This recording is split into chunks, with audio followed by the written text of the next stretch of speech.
اي طالب حاليا لما يجي يبدا على الشراء في الانترنت، فاول سؤال بيراوده هو ازاي هدفع وازاي الحاجه اللي هشتريها دي هتتفتح ليا بكل سهوله. دلوقتي الحياه بقت ابسط مما تتخيل، وسائل الدفع اتعددت بقت كتيره جدا، وتجربه الشراء يعني حاليا غير تجربه الشراء زمان. ان لما حد كان زمان بيحاول يشتري حاجه من الانترنت بيكون في نوع من القلق كده، بس دلوقتي لا، الموضوع اتطور، يعني اتطور بشكل رهيب. دلوقتي ممكن تدفع اي حاجه وانت قاعد في البيت من غير ما تخرج، وده بقى متاح في كل مكان، زي مثلا التأمينات الاجتماعيه، او حتى مثلا تشحن الخط بتاعك بدل ما تنزل السوبر ماركت عشان تشحنه وياخد منك رسوم، او ممكن حتى تدفع كهرباء، تدفع ميه، تتجدد الرخصه بتاعتك. يعني الموضوع بقى متطور عن زمان. ولو كنت طالب جامعي متاح لك انك تدفع مصاريف الجامعه وانت قاعد في البيت. احنا دلوقتي ما نقدرش نستغنى عن الانترنت ولو دقيقه. يعني مثلا الطالب لما كان بياخد دروسه في السنتر، لا دلوقتي لا، ياخد دروس اونلاين.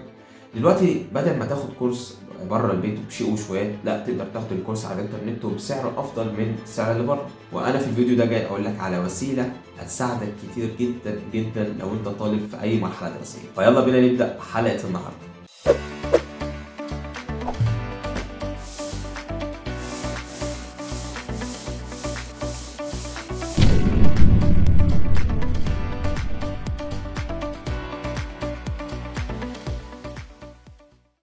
السلام عليكم ورحمة الله وبركاته. أنا جاي في الفيديو ده أتكلم عن خدمة بقت من أقوى الخدمات اللي منتشرة في مصر بشكل لا يصدق، وهي خدمة فوري. خدمة فوري بنستخدمها يوميا بشكل رهيب جدا. طيب أنت ما قلتليش إيه علاقتي كطالب بخدمة فوري؟ فوري من فترة أعلنت كارتهم الأصفر الجديد اللي بيتيح لك مميزات كتيرة جدا لو أنت طالب في أي مرحلة دراسية. انا هنا مش جاي اقول لك ازاي تطلع الكارت ده او ايه هي مميزاته، انت لو بحثت عنه هتعرف كل حاجه. انا هنا جاي اقول لك على ازاي تستفاد من الكارت ده لو انت طالب. بدأ بعض الطلاب ان هم يشتركوا على منصات المدرسين، وهتلاقي ان معظم المنصات بل كلهم بتستخدم خدمه فوري، لان هم عارفين ان انت طالب، فاكيد يعني مش هيكون عندك حساب في بنك عشان تقدر تدفع من خلاله الاشتراك الشهري على المنصه.